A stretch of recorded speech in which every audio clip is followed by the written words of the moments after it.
Hi, Swangashi, and Eid is around the corner, and usually Eid is one of my busiest baking holidays.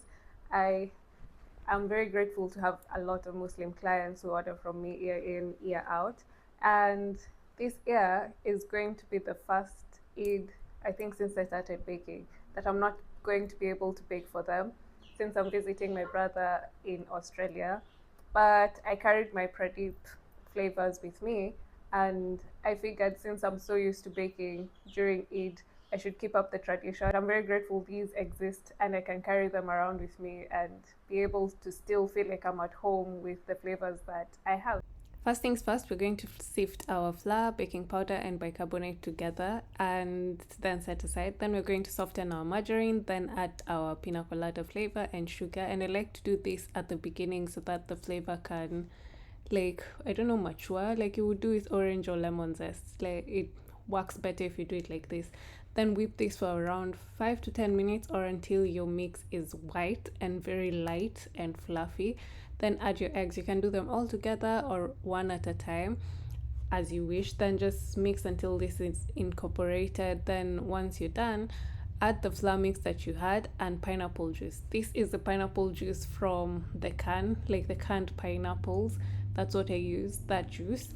And usually they will be written juice or syrup. I pick the one that's written juice, not syrup, because it's a bit sweeter. So then you add the rest of your flour, and I'm folding it in instead of using my mixer because I realized when you whip too much flour with your hand mixer, they tend to get spoiled quicker. So I prefer to fold in the flour first, then I'll go in with my hand mixer and whip until everything is incorporated. This takes me around 3 minutes. Don't mix for too long because you don't want to overwork your flour or rather gluten and then your cake becomes dense. So maybe 2-3 minutes max. Then fold in the fruits that were in the can with as much as you want or as little as you want. Then pour in your prepared baking tins and bake for 35 minutes ish. Then let it cool completely before doing this step. I had to put my cakes in the freezer so that it's much easier for me to cut. And I was doing this crescent moon cake because I've seen it. I think this is the second year in a row I'm seeing it, and I wanted to do it. I was hoping I even bought my mold last year, but I left it back at home. And when I got the opportunity to make these videos, I was like, you know what? I'm going to order another one of these molds and make this design because I've wanted to do it for so long. So since I don't have too many tools with me, I had to buy what I could. I just made do with what I can, like used a lid for a container to cut the circle, and then just shaped it, hoping it will look like a crescent.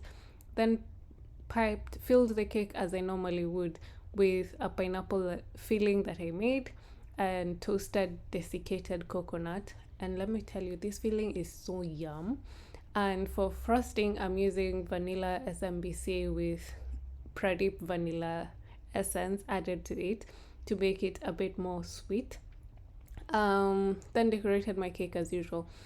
The only big difference I can say with working from here as opposed to working from home is it's just so hot and humid that even just icing a cake was so hard for me. Like, I felt personally like the cake was getting softer much quicker. So there's much more crumbs than I'm used to. At home, I can ice a bit slower. And then even putting it in the fridge to set, once I take it out of the fridge, the cake is back to like the frosting is softening up much quicker, which made this process take much longer because I had to put the cakes in the fridge. Usually at home I do it for 10 to 20 minutes, but here I had to do this for, I think each step took me more than an hour because I'd go look at the cake and it's still not set. Then I take it out and I have to work quick, repeat, etc. Anyways, back to the cakes. For the small one, I thought I could measure the circle and then know where to pipe and place, but immediately I did that, the frosting just came off. So I was like, I'll just flip the cake over, and then it worked out. So I just smoothed it again and I don't know, my camera died, but I just smoothed it, chopped the top, and at first I tried to do big using a 1M tip, piping tip to decorate the top, but it wasn't, I don't know, I just feel like it wasn't giving. So I took that off and then tried to do another design using the same tip, and then realized, you know what, I want to do shell border with a small tip instead. So for the big design, I'm using a 1M, but for the small design, I would say it's a number 18 tip. But I bought the cheapest tips I could find on Amazon, and they do not have numbers, but I would assume it's a number 18 because it looks like a number 18 nozzle.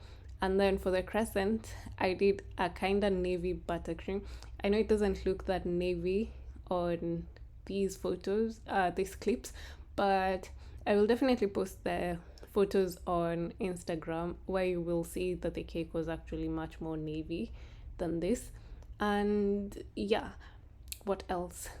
Also, doing this, I know I've cut out a lot, but this was harder than I expected it because it just wasn't working. But then I figured it out, worked slower. Then I had to push this onto the cake. I'm laughing because I remembered my chocolates were melting as I was trying to make them gold, like because of how hot and humid it is. And then I just carried on with the piping. I know I should have used a bigger board, but they sell boards here in centimeters, and I don't know why I didn't think to check and convert centimeters to inches while I was buying, but I got the wrong size compared to what I knew I needed. And this is how the cake turned out. I was so happy with the end because at first I was like, the small cake is taller than the big cake. But then after piping with the 1M tip, it looked much, much better. Then I added those melting chocolates off camera, and the cake turned out really, really cute. My brother and the rest of the people who've gotten to eat this cake have all loved it. I baked on Tuesday, and today is Thursday, and the cake is all gone. And thank you so much for watching, and thank you, Pradip, for sponsoring this video. And home is definitely where the flavor is. I'll see you in the next one.